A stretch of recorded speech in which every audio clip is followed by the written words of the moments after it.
And the Gemara asked the question. It seemed like the second rabbi was repeating exactly what the first rabbi said.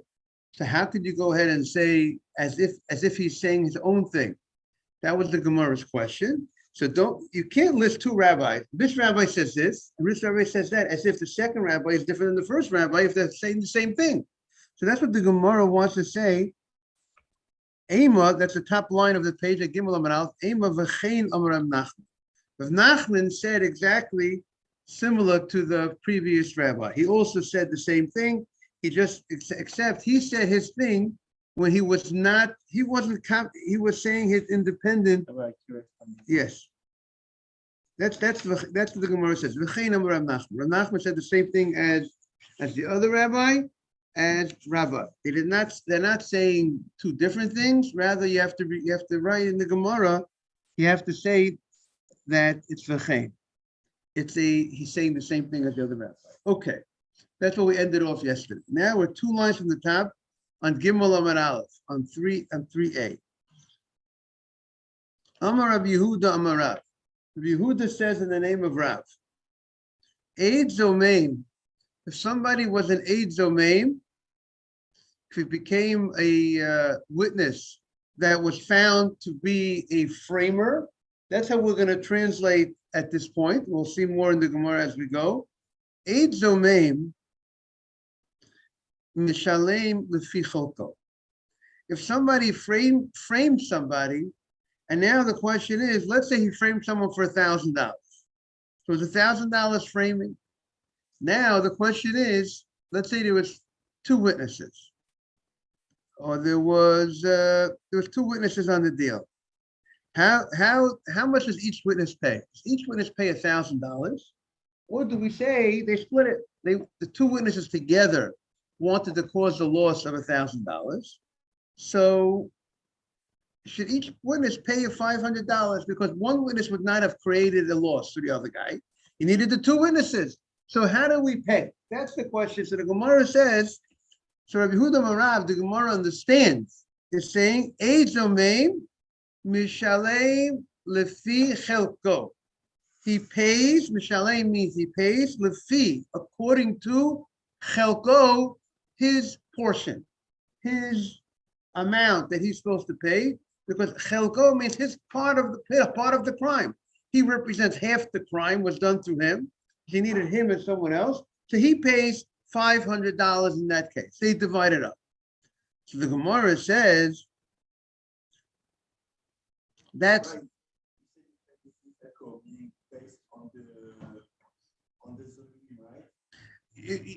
Fichalko means according to their portion. Meaning it doesn't say they paid the whole thing.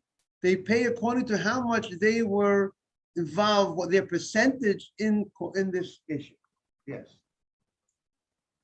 The 2 people, right? The 2 people. Let's say the court, based on their testimony, the court said they testified that Reuven borrowed $1,000 from Shimon.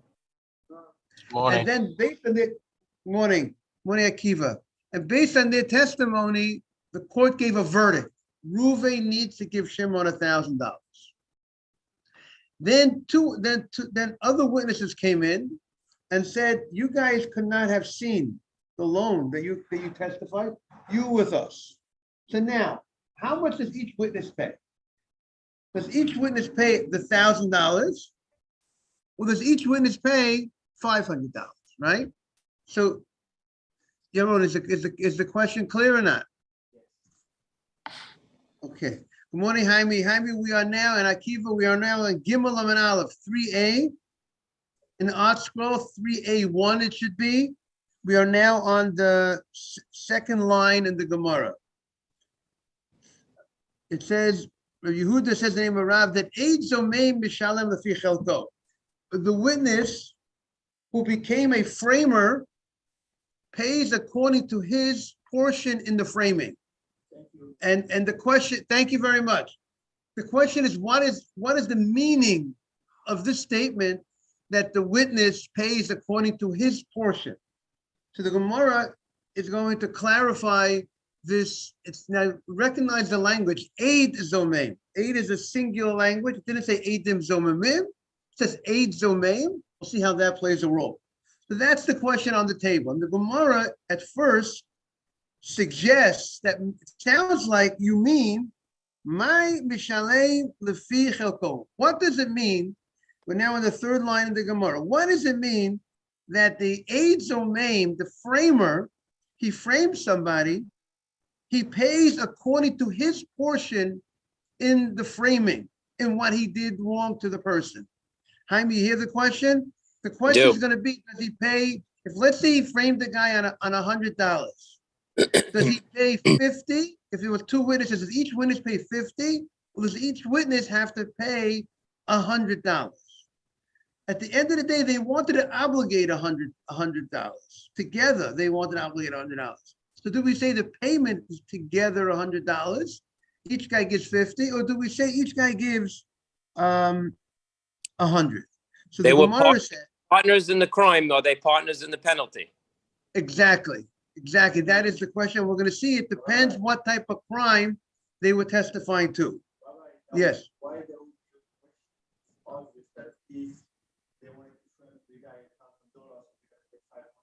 $1,000 we know we need to say. Oh, very good. So Yaron says the Gemara's answer. So what is the Gemara? Look, let's continue in the Gemara. Beautiful.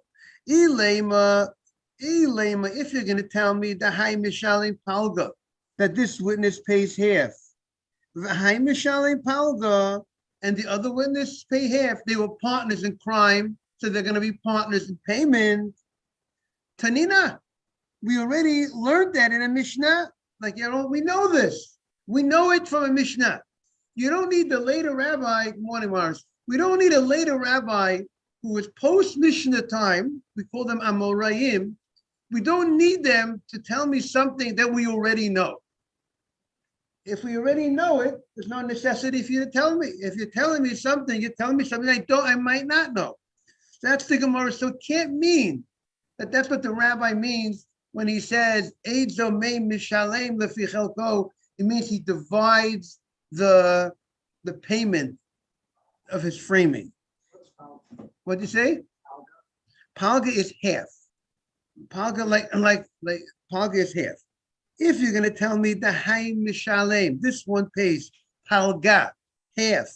V'Hai Mishalem, and this one pays Palga, and this one pays half. Tanina, we already learned in the Mishnah. Morris man Gimel Amanalis 3a. We already for 4 or 5 lines from the top. Tanina, we learned it in the Mishnah. What is the Mishnah? Here is the Mishnah. Mishalashim b'mamon. We're going to translate the word mishalshim, like one explanation in Rashi. Mishalshim means to divide. When it's a monetary case and they're partners in crime in creating a monetary obligation, the court gave a verdict. It said this guy has to pay $1,000, $100 based on the testimony of these witnesses. We divide the payment. Each one pays, if there's 2 witnesses, each one pays $50 on $100 framing. If there's 3 witnesses, it's $33 and a third or whatever. Each person will pay. If there's 3 witnesses, you divide it into 3. 4 witnesses, divide it into 4. That's how we will go ahead and mete out the punishment to the Eid Zomim for attempting to creating an obligation of money to somebody. And by the way, many hold that by money, it's not only by attempting to, in contrast to capital punishment. By capital punishment, as we said, if the court actually meted out the punishment and then they were found to be framers, we do not do to them what they wanted to do once it was already done by the court. But when it comes to financial things, even if the court already obligated the money and they gave the money, but since money is something that could come back, you could take it back, even then we would still obligate the witnesses, even though it was done by the court, there was a verdict and they actually paid the money, we will reverse it. That's when it comes to money. That's how many would hold. So when it comes to divide the money, we'll divide the payments among the witnesses when it's a monetary matter. However, we do not divide the Malkut. When it comes to lashes, we have to see the Mishnah later on to understand why not. But we do not divide the Malkut, the lashes. Meaning to say, if two witnesses came to court and they said that Ruvain ate not kosher, we witnessed that he was warned. We warned him not to eat not kosher meat. We warned him not to use a razor blade on his beard. We warned him. With two witnesses, we warned him. And it happened on the Sunday before the wedding. We were there, we warned him. And then two other witnesses come and say, you guys could not have been there on that Sunday. You were in another part of the world. Now we're going to, and the court already made a verdict. Based on the testimony, they gave a verdict, give the guy lashes that they framed. And then the witnesses came in and said, you guys could not have been the proper witnesses. What do? We're going to give lashes to the witnesses. How many lashes will we give? They wanted to obligate 39 lashes. That'll be difficult to divide the 39 in half, but what will we give them? Each one is going to get 39 lashes. We'll have to see why, but each one gets 39. We do not divide lashes. We divide money. We do not divide lashes. So we see it's clear. It's already clear, this law, that when it comes to financial payment, you divide. So why do we need this rabbi, this great rabbi, who is the great rabbi here? Rabbi Yehuda Amarav. Yehuda quoting the great Rabbi Rav. Why would we need Rav to tell us this law? Dr. David, is it clear, the Gemara's question? Okay. So the Gemara says, you have to say, you're forced to say that's not the meaning, that's not what Rav Nachman, that's not what Rav Yehuda Amarav meant. Ella, the Gemara says, what did he mean? What's the case? Kigon. For instance, Kigon means for instance. The example, the case is Kigon. The case that we're talking about, the Suman. That the Zuman means language of Zomim. The Tazum, Chad Minayu. It became Zom, one of the witnesses became a framer. Chad means like Echad, one. Minayu, from among them. One among them became, one of the guys, one of the boys was found to be guilty. One, not both. So now the question is, when one guy becomes a framer, so he does not have another person sharing the payment with him. So one way you can learn the Gemara, when you don't have another person sharing the payment with you, so we don't have on record will we divide the monetary payment or not? We have on record, when you have someone sharing the payment with you, each one, if you have two people that were found to be framers, each one pays half 50%. But in a case when you have no one sharing the payment with you because only one of the guys found to be framing the guy, so maybe you might not know what to do in such a case. Now, I would say there's two ways you could go possibly. One way you can learn the Gemara is that if you don't have someone to share the payment, you might think maybe this guy should pay the whole thing.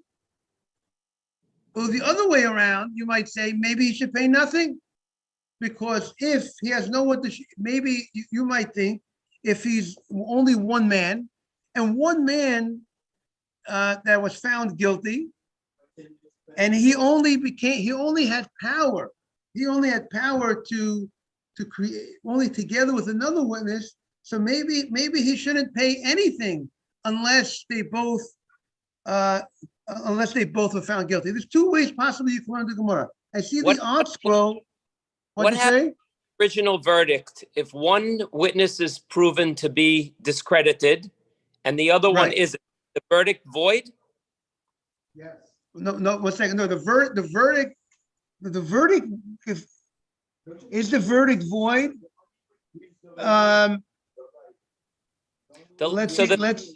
The accused is given lashes. One witness of the accused is disproven or discredited, and the other one, there's no witness to say he was somewhere else. Does that cancel conviction? Does that cancel the case? So this is a good question. Let's see if Rashi says anything. You see, at the end.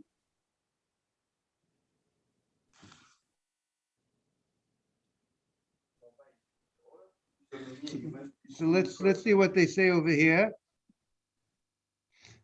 Okay, this has to be looked into. Let me see if this other safer talks about this question.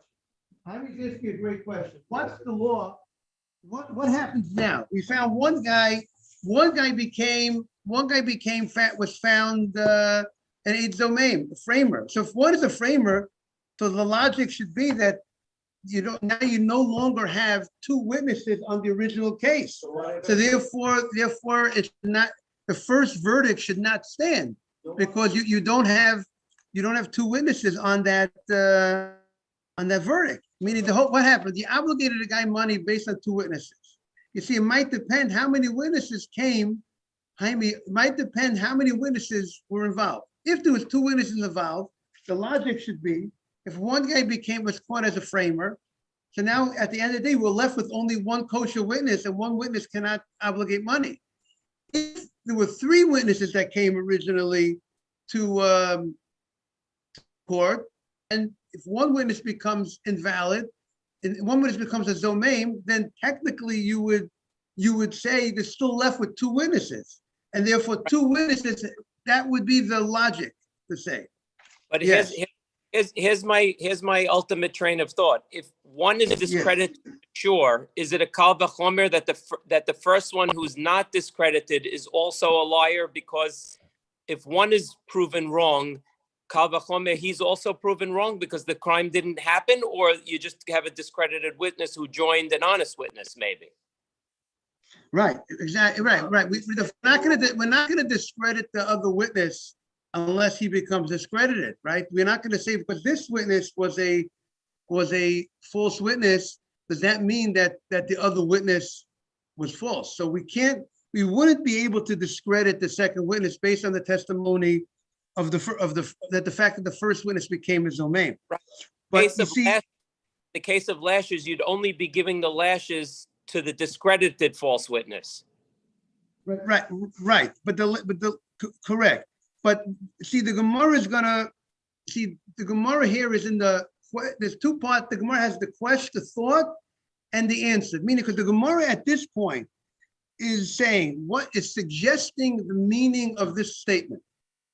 What does the statement mean that the witness pays the Eid Zomeim pays his portion?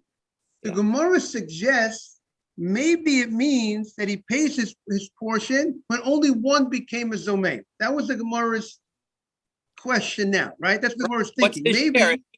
He's the only zomeim. What's his share of the punishment? Right, and the Gemara is suggesting maybe Rav Yehuda Marav is saying that his share of the punishment is 50%, right? He's coming to teach us that he pays 50%, even though the other guy wasn't found guilty of framing, right? That's what the Gemara is suggesting that he means. To that, the Gemara says that can't be also. Why can't that be? Because we have another rule.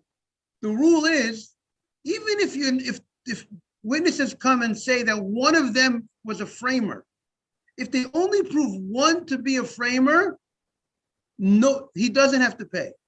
Why? He only pays when both become framers. So therefore, it can't be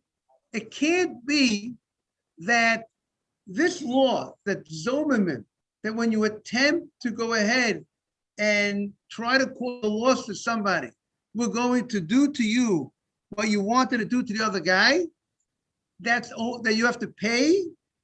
You're only going to have to pay. We're going to mete out the punishment to that person only if both of them were found to be in cahoots. Both of them are like in cahoots together. That expression. That one of Mizrahi. If they're both together found to be framers, but if one of the one is found to be framers, even though he was found to be a framer, but when it comes to he's not right. He doesn't get the payment obligation. does not kick in. So in that case, the original accused is off the hook because one of his witnesses discredited, and the framer Correct. the hook because only one of them was discredited. So no one's paying for anything. Everybody's off the hook. They're not paying for the court. At least the court does exactly. They definitely. Now the question will be: would there be some other punishment for the witnesses or not? Would we give them malkut because we can't give them the financial payment? That will be something that has to be researched. But we will not give them. Let's look at the language of the Gemara inside. The Gemara says, let's see the language of the Gemara again. Ella could go. The Tazum Chadminayu, one of them became a Zomeim, V'mishalem Palga Didei, doesn't mean to say he pays Palga, half, Didei, his half. Umi Mishalem, the Gemara says. Does he pay half in such a circumstance? V'hatanya, we learned in the Braita that it says, Ein Eid Zomeim Mishalem, and Eid Zomeim does not pay Mamon, Ashi Yizomu Shtehem, unless they both become Zomamim. And the Gemara later on is going to discuss, is going to bring a proof of this from the Pasuk. Now, so we're going to invalidate this witness based on the testimony of the second pair of witnesses, but he's not going to have to pay. So therefore, you cannot say, the Gemara says, you cannot say that the meaning of Rabbi Yehuda Amarav, that the Eid Zomeim pays his portion, is coming to tell us that he pays half when he's the only guy that became disqualified. He will not pay half when he's the only guy that become disqualified. As Jaime said, he'll be off the hook financially at least. We'll see if there's any other payment, but off the hook financially under such a circumstance. So therefore, now we're back to the drawing board. What is the meaning of Rabbi Yehuda Amarav when he says Eid Zomeim Mishale, the Eid Zomeim pays according to his portion? What is the case that the Gemara is referring to? It can't be referring to the case that when both were found guilty of framing, that he pays half, that we read in the Mishnah. It can't mean that only one found guilty, he pays 50%. We know that that's not true. So now we need a third option of what is the meaning of Yehuda Amarav. Yes, Yaron, you want to say something? Even if not framers, to become even if it's true, it must be two witnesses. The only way they come framer, let's say, oh, if one guy after come and say, oh no, it's not true because we're in another place at this time. It's not working. You need to be two, another pair of two, right? You need two people to invalidate. But you can validate one witness. First two witnesses said something. Two other people come, so not only one, two must come So back. two of the witnesses are going to come to nullify the guys who do the framers. So Correct. we always, so that's the Torah, right? We need two guys to know. Right. The only way you can nullify a witness morning is only by having two other witnesses coming against. So probably then case will be the case, but maybe two friends, one of them went back to the judge and said, well, say, my friend, you don't want to come back. I'm gonna do myself off. Yeah, but again, we're not very good. We're not yet. That's another case. We're not yet talking about that he's turning himself in. Okay, your next. That's the next Gemara. That's another option the Gemara is going to offer. Very good. We're going to get to yes.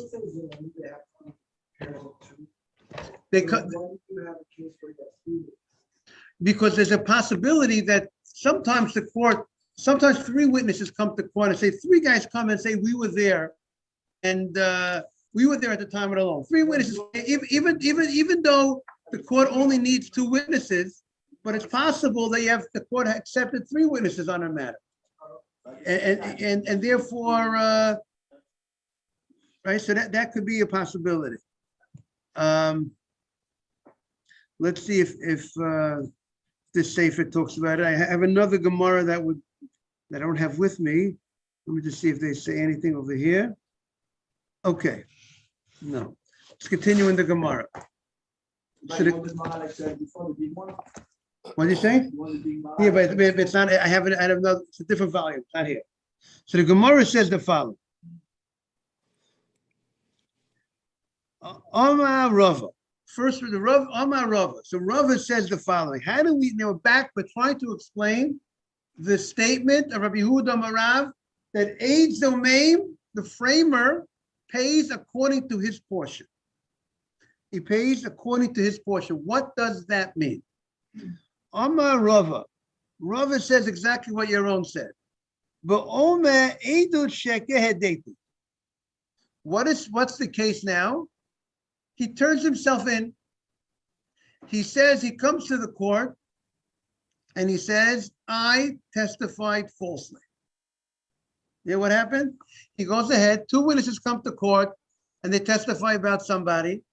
And after they testify and they made a testimony and the court rendered a decision, and he went ahead and the court rendered a decision and they actually went through with the decision. They actually obligated the money to be paid from one party to another party. And then after that happened, he goes ahead and he says, you know what? I lied. I made up the story. Now, you're not believed to say that your friend made up the story. I can't testify about somebody else. I need two people to say that the other guy, but I could go ahead and turn myself in. I could say about myself that I said something which is not true. I said that this testimony and I made up the story. Now you'll see in Shulchan Aruch, and we're gonna have to see how to read our Gemara. Shulchan Aruch says that if a person turns himself in and he says, if you cause somebody a loss of money, you went ahead and based on you testified and somebody paid another person money based on your testimony, and then you turn yourself in and you say, I lied, so then you have to pay. You have to pay for that false testimony because you caused a loss of money to somebody else. When we had in the Gemara earlier that an Eid Zomeim is knas, is a fine, and if you admit in a fine, you do not have to go ahead and that's if you admit before the court obligated the money. So you admitted to something to a crime that you went ahead and did. But if you actually created a loss of money to somebody, and you turned yourself in. So general rule is to pay double is only when you did not turn yourself in. That's the only time the guy pays kefel is only when he doesn't turn himself in. When other people turn him in, when other witnesses turn a guy in. Two witnesses come and say that Reuven stole from Shimon, that case you will pay double. But if you turn yourself in and you say, I stole the money from Shimon, you only have to pay the money back you stole from Shimon. You stole the animal from Shimon, you pay the animal. You don't have to pay double because you turned yourself in. What'd you say? So in this case, remember we said sometimes the case is when the court just made the verdict and nothing happened, nothing actually happened, just the verdict, but not actual was giving over or lashes or capital punishment. But this case of the Gemara is talking about that the court obligated money based on the testimony. The money was given, but therefore you caused a loss. So you caused the loss, and how do we know that you caused the loss? You came forward after the fact. After the fact, you came forward and you said, I testified falsely.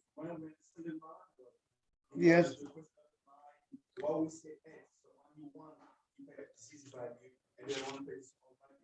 If someone came back and so one because He's it's only going to pay the loss you might do to the guy, right? Morning.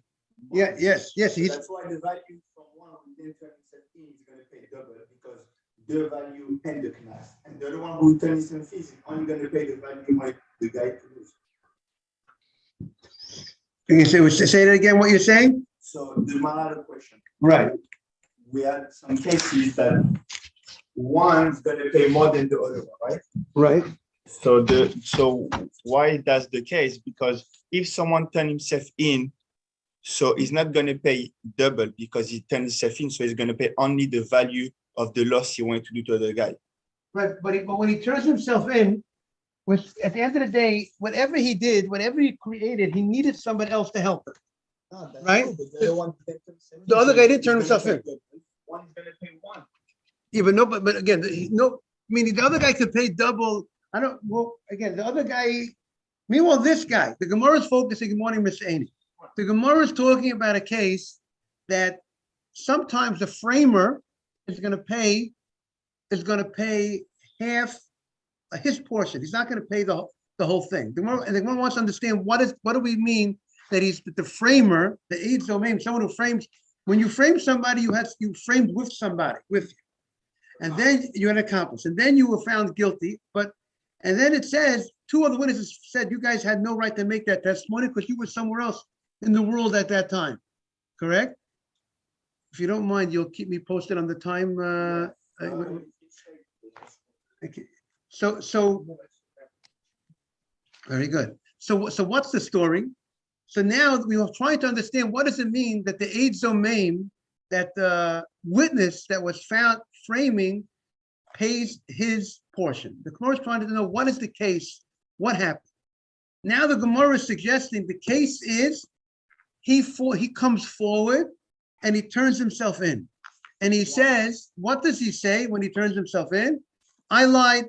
Nobody else found him. No other witnesses found him to be a framer, which is the usual case. When we talk about Zomamim, when we talk about being a framer, how are you ever found to be a framer? Until now, the only way we find someone to be a framer is to call someone a Zomim. The laws of Zomamim, the Torah, when the Torah talks about witnesses that frame somebody, we always refer to how are you found to be a framer through other witnesses come to court. Other people come to court and they go ahead and they say that you guys were with us in another location at the date that you claimed you were witness to some sort of thing, and therefore you could not say the testimony. That's usually how we find someone a zomein. We find someone to be an invalid witness, a framer. Now the Gemara suggests another possibility of how he could become a zomein. And what's the case, Gemara? What's the case that he become a zomein? So the Gemara says the case will be if he himself turns himself in. A guy, after he testifies, he says, I lied. And therefore the Gemara is suggesting that based on his testimony that he said he lied, he's gonna have to pay his portion. He's gonna have to pay his portion together with the other guy. Again, the other guy wasn't found to be a framer. He was found to be a framer. But he wasn't found to be a framer by other witnesses. He was found to be a framer through he himself turned himself in. You turn yourself in, you have to pay your share. So the Gemara says, Kol Kamine. When you say the words Eid Zomeim, when you say the word you're a framer, right? Which really addresses what Jaime says before. A framer means that if you're found to be a framer, it knocks out the verdict of the court. But the court made a verdict based on testimony of witnesses. You were found to be framing the guy because witnesses come and say, you guys are with us. Even if witnesses would find one guy to be a framer, that means now we throw out, you needed two witnesses. Now we invalidated one witness. So the earlier verdict is nullified. However, the earlier verdict does not become nullified if the same witness goes back on his testimony. If a witness testified, and then after he testifies, he goes in and he changes his story. It's interesting, even the courts today, the courts today look at, if a witness makes one testimony and it comes forward, it changes the story. So, how do you, something's funny going on over here. But here we have a law over here that once you made a testimony, you can't go back on your testimony. If the court accepted that testimony would be, you as a witness, the testimony remains. However,